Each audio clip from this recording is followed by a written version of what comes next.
प्यारे छात्रगण, नवी कक्षा के तृतीय भाषा हिंदी कक्षा में आप सबको स्वागत है।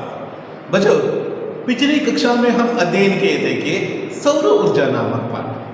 आज की कक्षा में एक महत्वपूर्ण पाठ कहने वाले वीरांगना चेन्नम्मा नामक पाठ के बारे में अध्ययन कर रहे हैं। बच्चों, पिछली कक्षा में हम सौर ऊर्जा पाठ के सौर ऊर्जा के महत्व, सौर ऊर्जा का अर्थ, किस तरह आजकल के जमाने में इसका उपयोग हो रहा है, किस किस प्रकार से सौर ऊर्जा प्राप्त कर रहे हैं, सौर ऊर्जा उपकरण और सौर ऊर्जा का उपयोग कहाँ कहाँ हो रहे हैं, इन सभी विचारों के बारे में हम इस पाठ में अध्ययन किए और साथ ही साथ इसके शब्दार्थ, प्रश्नोत्तर तथा ग्रामर संबंधी विचारों के बारे में भी अध्ययन किए। सबसे महत्वपूर्ण कहने वाले विराम चिन्ह के बारे में भी अध्ययन हम पिछली कक्षा में किए। आज की कक्षा में हम वीरांगना चेन्नम्मा नामक पाठ के बारे में अध्ययन कर रहे हैं। चेन्नम्मा नाम लेते ही हम सबके दिमाग में एक बात आते हैं, वह है शूरवीर नारी। बहुत वीरान तरीके से, बहुत शौर्यता से अंग्रेजों के खिलाफ युद्ध लड़ी। चेन्नम्मा एक बहादुर स्त्री थी। आपको यह मालूम रहना है कि हम स्वतंत्र संग्राम में भाग लिए हुए झांसी रानी लक्ष्मीबाई, इन सभी के उदाहरण के बाद में चेन्नम्मा लेते हैं। असल में चेन्नम्मा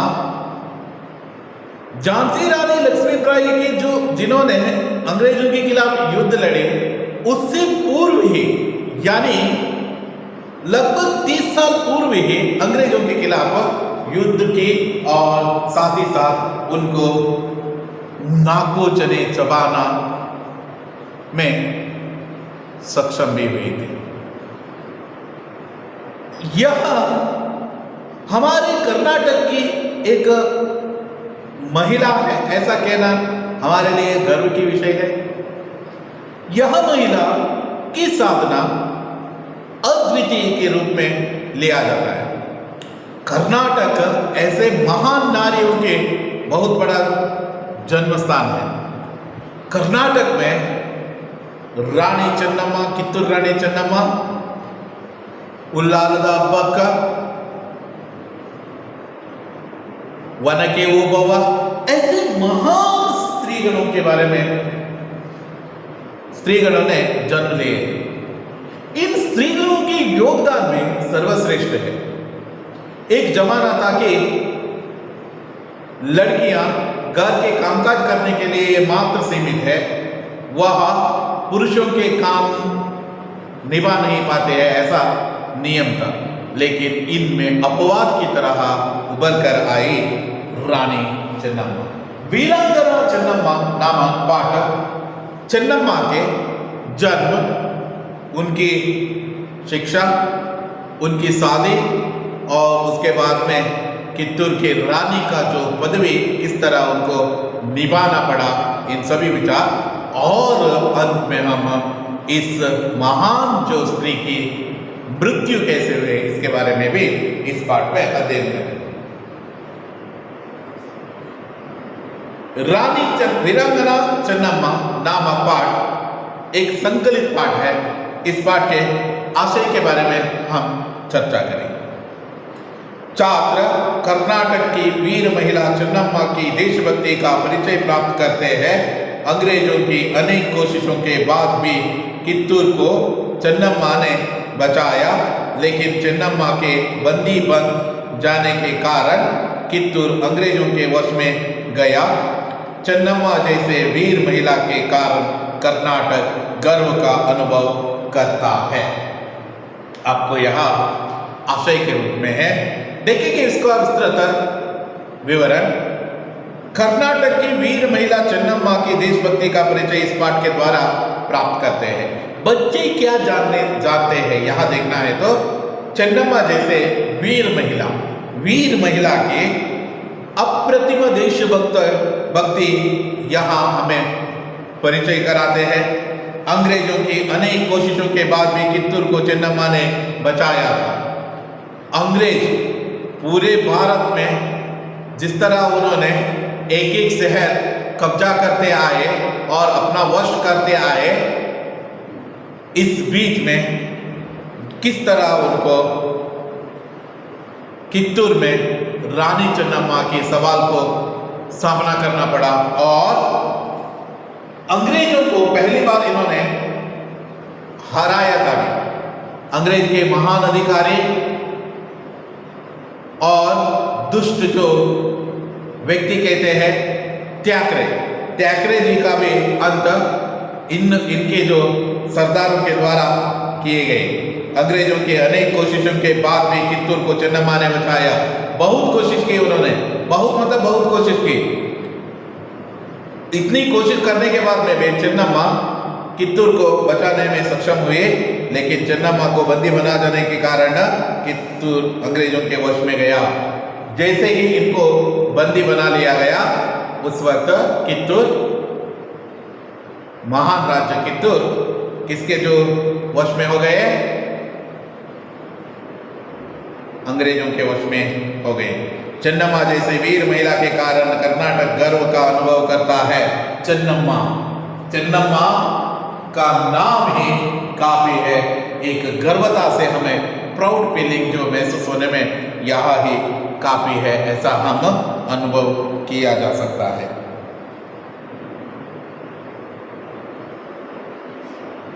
पाठ का विस्तृत अध्ययन अब हम करेंगे। 8वीं शताब्दी में सत्तालोलुप अंग्रेजों को नाको चने चबाने वाले सर्वप्रथम भारतीय वीरांगना चन्नम्मा थी। सर्वप्रथम याद रखना है, यहां अंडरलाइन करने वाले जो शब्द है सर्वप्रथम रूप से अंग्रेजों को हार कैसे रहते हैं और अंग्रेजों के खिलाफ युद्ध लड़ने के लिए यह सर्वप्रथम तरीके से प्रारंभ की। 18वीं शताब्दी में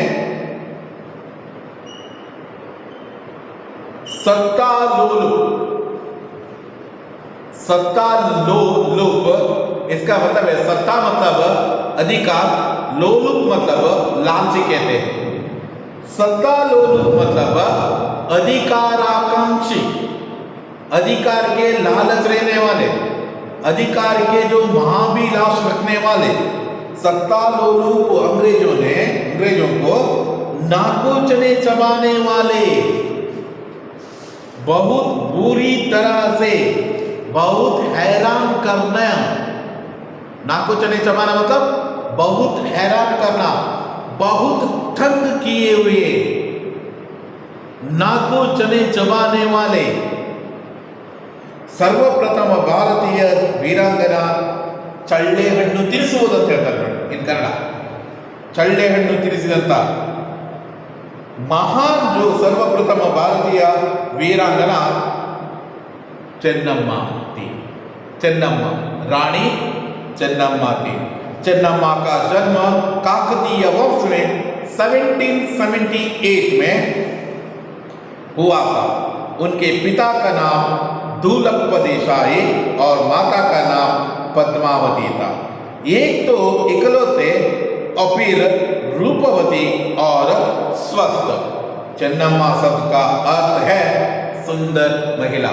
चन्ना अम्मा इन कन्नड़ा कहते हैं ना, सुंदर महिला, चन्ना अम्मा ऐसा कहते हैं। यह चन्नम्मा की जन्म काकतीय वंश में हुआ। जिस तरह भगवान श्री राम का जो जन्म रघुवंश में हुआ था, उसी तरह चन्नम्मा जी का जो वंश का जो नाम है काकतीय वंश। काकतीय वंश में सन 1778, 1778, 1778, 1778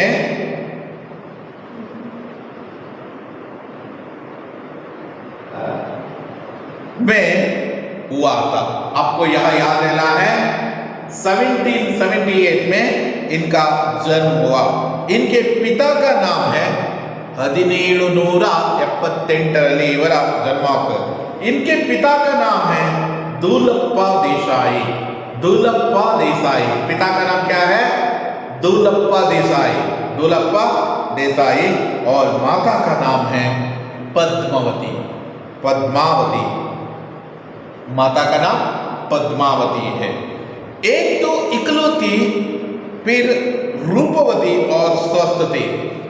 इकलौती बेटी थी किसके? किनके? दुलप्पा देसाई और पद्मावती के इकलौती बेटी थी, अकेली बेटी थी। बेटा की तरह जो एजुकेशन दिया इनको, बहुत सुंदर तरीके से इनको पाला पोषा और इनकी देखभाल भी वैसे ही इन्होंने की। आपको यह याद रहना है। एक तो रूपवती और स्वस्थ थी। एक तो एकलौती बेटी थी, दूसरा रूपवती थी और स्वस्थ थी। रूपवती मतलब बहुत खूबसूरत थी, बहुत मतलब बहुत खूबसूरत स्त्री थी। और स्वस्थ, स्वस्थ मतलब हेल्दी। चन्नमासन का अर्थ है सुंदर महिला है। चन्नमासन का अर्थ है सुंदर महिला है। उनका शिक्षा दीक्षा राजकुल के अनुरूप ही हुआ था। दुलप्पा देसाई और पद्मावती ने इनको शिक्षा अत्युत्कृष्ट तरीके से दी। जैसे राजकुमार जिस तरह के जो युद्ध कौशल और सभी प्राप्त करते हैं, वैसे ही इन्होंने अभ्यास कर ली थी। जिस तरह राजकुल के अनुरूप ही इन्होंने शिक्षा दीक्षा प्राप्त की। बहुत मतलब ब्रेवरी तरीके से लड़ना, झगड़ना और राज्यवार करना, घुड़सवारी करना और किले बनाना, किले तोड़ना, ये सभी इनमें माहिर थे। घुड़सवार आकेट आदि युद्ध कलाओं के में इन्हें वीर पिता से प्राप्त हुए हैं। आपको यह याद रहना है, घुड़सवारी ये सभी आखेट यानी शिकार करना, शिकार करना यह आदि कलाओं में अपने वीर पिता से प्राप्त हुए हैं। देखिए घुड़सवारी किसके द्वारा सीखे? पिताजी ने इसको सिखाया। शस्त्रास्त्रों का अभ्यास, शस्त्रास्त्रों का अभ्यास मतलब शस्त्र, तलवार कैसे चलाना है और युद्ध करते वक्त कैसे जो प्रोटेक्शन करना लेना है, ये सभी कला, शस्त्रास्त्र कला। आकेट यानी शिकार करना, शिकार करने की वह कला, ये सब युद्ध कलाएं उन्हें अपने वीर पिता से प्राप्त हुए। किससे हुए? वीर पिता। वीर पिता कौन है? दुलप्पा देसाई। पिता दुलप्पा देसाई के मार्गानुसार इन्होंने ये सभी विद्या प्राप्त कर ली। अपने जंगम गुरु के मार्गदर्शन में उन्होंने उर्दू, मराठी, संस्कृत भाषाओं का अध्ययन किया। अपने जंगम गुरु के मार्गदर्शन के अनुसार ये इन्होंने उर्दू, मराठी, संस्कृत भाषा का अध्ययन किया। ये सभी भाषाओं में उसको वहाँ मालूम था। उर्दू भी आता था उसको, मराठी भी आता था, संस्कृत भाषाओं का अध्ययन इन्होंने जंगम गुरु के मार्गदर्शन में इन्होंने यह सभी अध्ययन किया है। कित्तूरू कर्नाटक राज्य के उत्तरी बेळगावी जिले में है। कित्तूरू कहाँ है? कर्नाटक राज्य के उत्तरी बेळगावी जिले में है। उन दिनों कित्तूर कर्नाटक राज्य के व्यापार का प्रसिद्ध केंद्र भी था। देश विदेश के व्यापारी वहाँ के हजारों बाजारों में हीरे, जवाहरातें खरीदने के लिए आया करते थे। ऐसे समृद्ध राज्य में प्रजावत्सल राजा मल्लसर्ज थे। चन्नम्मा के माता पिता ने बड़े हौसले से उनका विवाह राजा मल्लसर्ज के साथ कर दिया। एक तो सुप्रसिद्ध राजा था, एक तो पराक्रमी राजा था।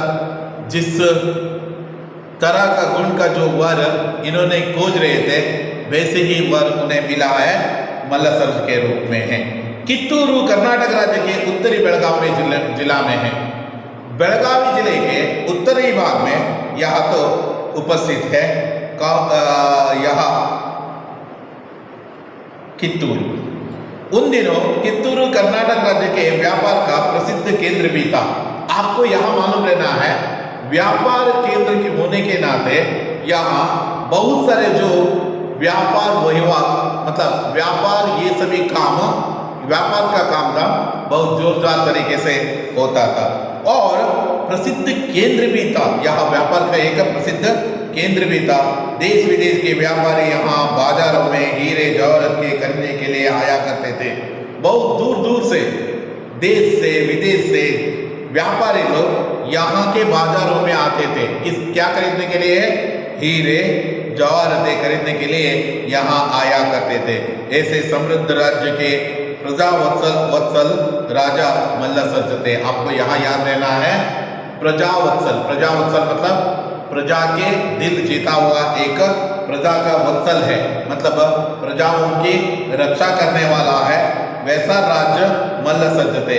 चन्नम्मा के माता पिता बड़े हौसले के साथ उनका विवाह राजा मल्लसर्ज के साथ कर दिया। चन्नम्मा माता पिता दुलप्पा देसाई और माता चन्नम्मा पद्मावती ने दोनों ने निश्चय किया कि चन्नम्मा का विवाह प्रसिद्ध राजा मल्लसर्ज के साथ कर देने की जो निश्चय इन्होंने ले लिया। रानी चन्नम्मा कित्तूर के राजमहल में सुख से रहने लगी। उनकी कोख से एक पुत्र रत्न का भी जन्म हुआ जिसका नाम था शिव बसवराज। लेकिन बचपन में ही उसकी मृत्यु हुई। राजा मल्लसर्ज के पहले रानी पत्नी थी रुद्रम्मा। पूना के पटवर्धन ने राजा मल्लसर्ज को चालाकी से बंदी बना लिया, वही उनकी मृत्यु हो गई।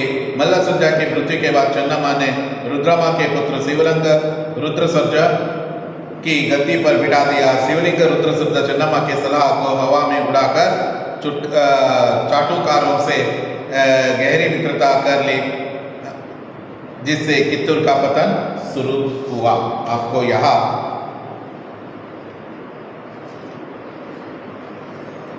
रानी चन्नम्मा जैसे ही उनके विवाह होने के बाद में उनकी कष्ट का जिंदगी समय में वैसे ही प्रारंभ ही हो गए, ऐसा कह सकते हैं।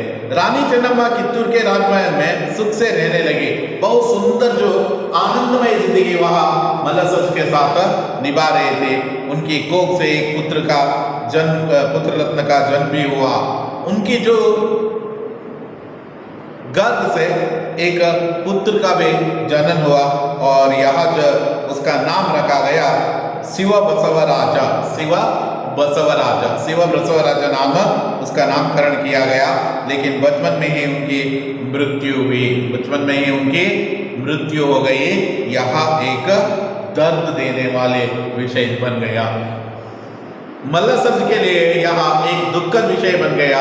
वहाँ अपने उत्तराधिकारी के खोज में था, लेकिन अचानक हुई इस बच्चे की मृत्यु ने बहुत दुखित कर दिया राजा मल्लसर्ज को। लेकिन बचपन में ही उसकी मृत्यु हुई। राजा मल्लसर्ज की पहली पत्नी रुद्रम्मा थी। राजा मल्लसर्ज की पहली पत्नी रुद्रम्मा थी और चन्नम्मा तो उनकी दूसरी पत्नी थी। आपको यहाँ भी याद रहना है। पूना के पटवर्धन ने मल्लसर्ज को चालाकी से बंदी बना लिया। एक षड्यंत्र रचाकर, एक प्लानिंग बनाकर उन्होंने राजा मल्लसर्ज एक शूरवीर योद्धा है, बहुत दुख में थे, बेटा को खोकर यहाँ मल्लसर्जा को पूना के पटवर्धन ने मल्लसर्जा को चालाकी से बंदी बना लिया, वही उसकी मृत्यु हो गई। जिस तरह उसको बंदी में रखा गया था वहाँ ही उसका मृत्यु हो गया। मल्लसर्जा की मृत्यु के बाद चन्नम्मा ने रुद्रमा के पुत्र शिवलिंग रुद्रसर्जा को गद्दी पर बिठा दिया। जैसे ही मल्लसर्जा की मृत्यु हुआ, मल्लसर्जा की मृत्यु होने के बाद में कित्तूर की जो सिंहासन पर कोई नहीं है, कोई नहीं है, ऐसा जगह पर कोई ना कोई अपना आंख उठा देते हैं। वहाँ भी अंग्रेजों के जो आंख तो इनके ऊपर ही थे, इसलिए जैसे ही यहाँ मल्लसर्जा की मृत्यु हो गए, इन्होंने क्या योजना बना लिया, अंग्रेजों ने शायद जो कित्तूर को अपना वश में करना चाहे।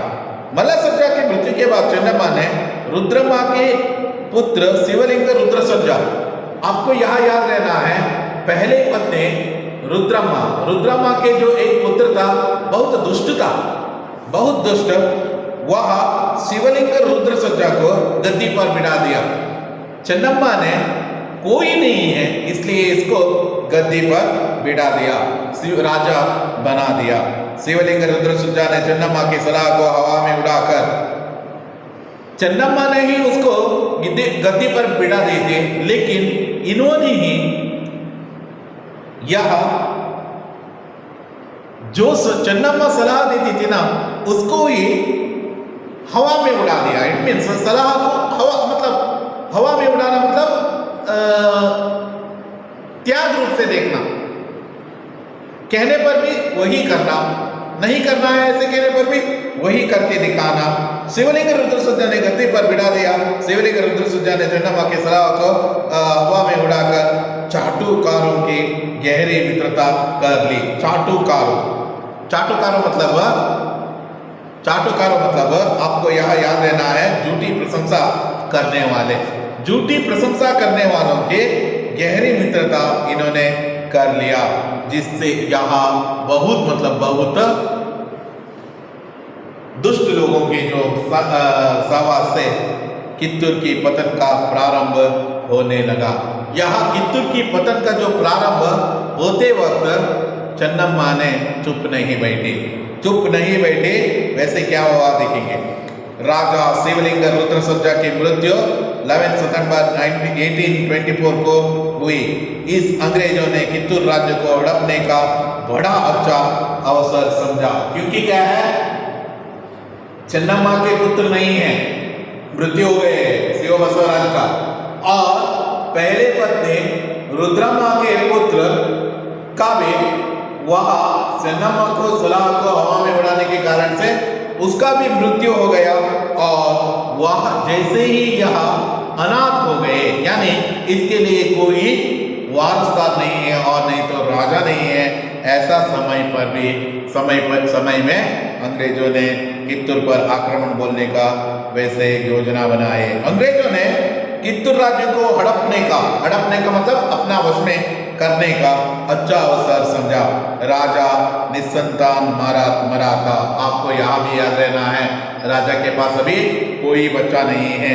उसने अपने एक संबंधी गुरुलिंग मल्लसर्जा को गोद लिया था। यस, आपको याद रहना है, चन्नम्मा ने तुरंत एक अपने संबंधी गुरुलिंग मल्लसर्जा को गोद लिया, क्योंकि चन्नम्मा को भी मालूम है यदि राजा नहीं है तो ये डेफिनेटली अपना वश करने वाले हैं अंग्रेज लोग।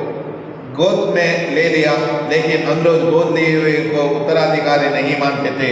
उस वक्त का जो कानून था, उस समय का वह कानून था कि दत्तु मक्कलिगे हक्किल्ला, जिस किसी को भी गोद लेते हैं ना, उनको उत्तराधिकारी नहीं बना सकते हैं। ऐसा डालहौसी के सरकार के द्वारा बनाया हुआ कानून था। यह कानून चन्नम्मा विरुद्ध जाकर ऐसा कह रहे थे। उस समय डालहौसी गवर्नर जनरल थे, भारत के गवर्नर जनरल के रूप में डालहौसी थे। ऐसे अवसर पर रानी चन्नम्मा ने कित्तूर राज्य को संभालकर रक्षा करने की कसम खाई। ये सुखे, कितने भी कोशिश कर लीजिए अंग्रेज लोग, आपको मैं इस राज्य को आपके हवाले नहीं करने वाला हूँ। मेरे अंतिम सांस रहने तक मैं जरूर आपसे युद्ध लड़ूंगी, ऐसा इन्होंने प्रतिज्ञा की थी। कैसे? इस अवसर पर रानी चेन्नम्मा ने कित्तूर राज्य को संभाल कर रक्षा करने की, डेफिनेटली मैं क्या है इसको संभालूंगी और अत्युत्कृष्ट तरीके से इसकी रक्षा करूंगी, ऐसा उन्होंने कसम खाई थी। कसम खाई थी मतलब प्रतिज्ञा की थी। आपको यह मालूम रहना है। बच्चों, आज की कक्षा में हम वीरांगना चेन्नम्मा नामक पाठ के बहुत कुछ अंशों के बारे में अध्ययन किए हैं। उसमें चेन्नम्मा का जन्म कब हुआ, उनके परिवार परिचय और उनकी शिक्षा दीक्षा, और मल्लसर्जा के साथ शादी, और मल्लसर्जा के शादी होने के बाद में सुखमयी जिंदगी, और उसके बाद में एक पुत्र को जन्म देना और बीच में ही वह पुत्र मर जाना, मल्लसर्जी मर जाना, और रुद्रमा के पुत्र को उत्तराधिकारी बना लेना, और वह भी मर गया। और इस अवसर पर अंग्रेजों ने कित्तूर पर हमला बोलने का योजना भी बनाई। उसी वक्त चेन्नम्मा ने कित्तूर राज्य की रक्षा करने का कसम भी खा ली थी। आगे का भाग हम आने वाली कक्षा में चर्चा करेंगे। यह कहते हुए आज की कक्षा यहाँ ही समाप्त कर देता हूँ। धन्यवाद।